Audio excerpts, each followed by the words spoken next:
জয়গুরু। পরমপিতা রাতুল শ্রীচরণে আমার প্রণাম। আপনাদের সবাইকে আমার আন্তরিক আনন্দিত জয়গুরু। আগামী শুক্রবার একটি বিশেষ দিন। এই বিশেষ দিনে ঠাকুরবাড়ি থেকে আচার্যদেবের বিশেষ নির্দেশ বা নিষেধ করলেন করতে আমাদের। কি নিষেধ করলেন? আসুন সেটাই আজকের বিষয় এবং সেদিন কি করতে হবে সেটা নিয়েও আলোচনা। আমরা এর আগেও শুনেছি বা জেনেছি যেটা পরম পূজ্যপাদ শ্রী শ্রী বরদার জন্মদিবস বা জন্মতিথি দুটোই একই দিনে পড়েছে, 21শে নভেম্বর শুক্রবার। এই উক্ত দিনে দেওঘরে কেন্দ্রীয়ভাবে কিন্তু উদযাপন করা হবে। তাই আমরা সেদিন কোনো মন্দির বা অন্য কোথাও এই অনুষ্ঠান পালন করব না। এটা আচার্যদেব আমাদের নিষেধ করেছেন। ঠাকুর বলেছেন, উষা নিশার মন্ত্র সাধন চলাফেরা জপ যথা সময় ইষ্ট নির্দেশ মুক্ত করাইত। আর এখন এই যথা সময় আমাদের এই সময়ের ইষ্ট নির্দেশই কিন্তু এটা যেন এই পালন, যেটাই আমাদের ঠাকুর বাড়ি থেকে জানান না কেন, যে বিধি নিষেধ দিবে সেটাকে পালন করাই কিন্তু যথা সময়ের ইষ্ট নির্দেশ। যে যতটুকুই পারি সে ততটুকুই মঙ্গলের অধিকারী হয়ে উঠব, সে ততটুকুই আশীর্বাদ লাভ করব। আর এই বিশেষ নির্দেশ অনুসারে এই অনুষ্ঠানটা আমাদের করতে বলেছেন পরম পূজ্যপাদ শ্রী শ্রী বরদার শুভ জন্মদিবসের অনুষ্ঠান করতে বলেছেন আগামী রবিবার। আগামী রবিবার এই অনুষ্ঠানটি আমরা সৎসঙ্গই হোক, যেখানে কেন্দ্র মন্দিরে, সৎসঙ্গ বিহারে, আঞ্চলিকভাবে যেভাবেই হোক, সেটা আগামী রবিবার করতে বলেছেন। যদি রবিবার অসুবিধা হয় আশেপাশে কোনো ডেট নিয়েও তারা কিন্তু করতে পারবেন।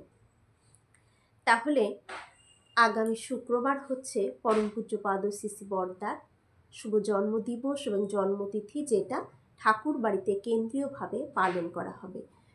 যারা যারা ঠাকুর বাড়িতে চলে গেছেন বা অনেকেই এখনও যাবেন, তারা অবশ্যই সেখানে যাবেন।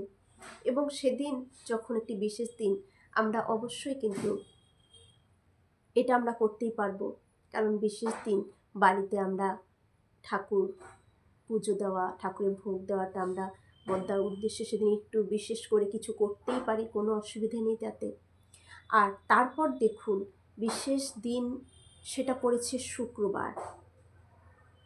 পরম পূজ্যপাদ শ্রী শ্রী বরদার জন্মদিবস পড়ে গেছে শুক্রবার। এই শুক্রবারে মাহাত্ম্যটা আমরা অনেকেই কম বেশি জেনে গেছি, যে শ্রী শ্রী ঠাকুরের শুক্রবারের কথা কি বলেছেন, আচার্যদেব কি বলেছেন করতে শুক্রবার। তারপর পরম পূজ্যপাদ বরদাও বলে গেছেন এই শুক্রবারের কথা। এই শুক্রবারের কিছু মাহাত্ম্য তো আছেই। বরদাও বলে গেছেন যে এই শুক্রবারকে সবাইকে মৌনব্রত পালন করতে এবং হবিষ্যান্নর মতন খাবার গ্রহণ করতে। মৌনব্রত মানে আমরা কম কথা বলবো, না বলাটাই ভালো, তবে যতটুকু কম বলা যায় এই চেষ্টাটা আমাদের করতে হবে। আর এবার এই বিশেষ দিনটিও শুক্রবার পড়ে গেছে। শুক্রবার সকলে একসাথে প্রার্থনা করবেন, ঠাকুরের যে ডিপি ওয়ার্কস সে যাজন সবাই করবেন, যে যতটুকু পারেন ঠাকুরের কাজ সেদিন করবেন, নামময় হয়ে থাকবেন, ঠাকুরের গুণকীর্তন করবেন। এই করার মধ্য দিয়ে যদি আমরা সেদিন যাই, এটাই কিন্তু আমাদের একটা খুব মঙ্গলজনক। কারণ শুক্রবারের একটা মাহাত্ম্য আছে বলেই ঠাকুরও বলেছেন, আচার্যদেবও বলছেন শুক্রবারের করার কথা, পরম পূজ্যপাদ শ্রী শ্রী বরদাও সে একই কথা কিন্তু বলে গেছেন। তাই অতি অবশ্যই সবাই সেদিনটি পালন করবেন এত সুন্দরভাবে। আর পরম পূজ্যপাদ বরদা এতটাই ঠাকুর ভক্ত ছিলেন যে তিনি তার বাবা, ঠাকুর তো তার পিতা বা বাবা ছিলেন, কিন্তু তিনি বাবার থেকে কখনো মানে বাবা বা পিতা ডাকটা তার মুখে খুব কমই শোনা গেছে। তিনি সবসময় কিন্তু ঠাকুর বলেই ডাকতেন। তাহলে তিনি বাবাকে ঠাকুর বলে দেখতেন। কতটা ঠাকুরের প্রতি তার ভক্তি ছিল। সিসি বড়দাকে অনেকেই নানান রকমভাবে কিন্তু অপমান করতে চেয়েছেন, ছোট করতে চেয়েছিলেন। অনেকে বলেছেন আমার জুতোটা পাওয়া যাচ্ছে না, মনে হয় বড়দা নিয়েছেন। ঠাকুর তৎক্ষণাৎ জানতেন বড় খোকা এমন করবেন না, কিন্তু ঠাকুর তাকে ডেকে নিয়ে আসতেন সকলের সামনে প্রমাণ করার জন্য। দেখা যেত ঠাকুর যখন সকলের সামনে বড়দাকে অপমান করছেন, বকা দিচ্ছেন, জুতা চুরি করেছে এইসব বলছেন, তখন দেখা যাচ্ছে যে জুতোটা ভুল করে নিয়ে চলে গেছিলেন সে নিয়ে এসে হাজির।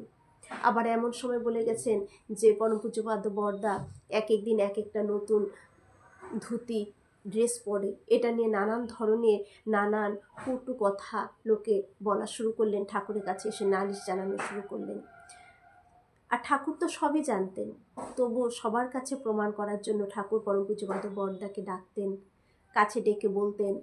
তখন বড়দা কাপড় খুলে দেখাতেন, ধুতিটা খুলে দেখা যেত সেই ধুতির ভেতরে ছিন্ন ছিন্ন মানে ছেঁড়া একদম ভরপুর, কিন্তু এত পরিষ্কার এত টিপটাপ ছিলেন যে সেই ছেঁড়া ধুতিটাকেও সুন্দর করে ধুয়ে কলপ করে টিপটাপ করে পরতেন, যে ছেঁড়াগুলোকে ভেতরে এত সুন্দর করে রেখে রেখে ভাঁজ করে তিনি পরতেন যে কারো ধরার ক্ষমতাও ছিল না।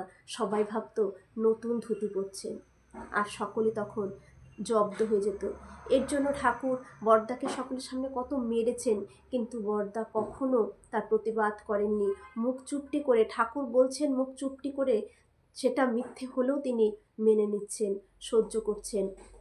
এমনকি বড়দাকে যখন ঠাকুর মারতেন তখন নিজে ব্যথা পাচ্ছে সেদিকে খেয়াল নেই, কিন্তু ঠাকুরের মারতে মারতে ঠাকুরের হাত ব্যথা হয়ে যাচ্ছে বলে ঠাকুরকে বলতেন যে ঠাকুর তোমার বাবা তোমার হাতটা ব্যথা হয়ে যাচ্ছে আমাকে মারতে মারতে। সেই ঠাকুরের কষ্ট হচ্ছে, সেই কষ্টটা কিন্তু পরম পূজ্যপাদ বড়দা অনুভব করতেন।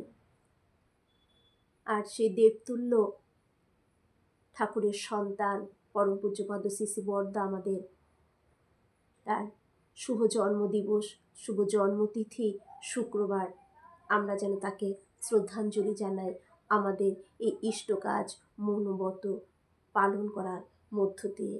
সেদিনটি যেন সুন্দরভাবে আমরা সকলেই পালন করি। সবার মঙ্গল প্রার্থনা করি। ভালো থাকুন। জয় গুরু।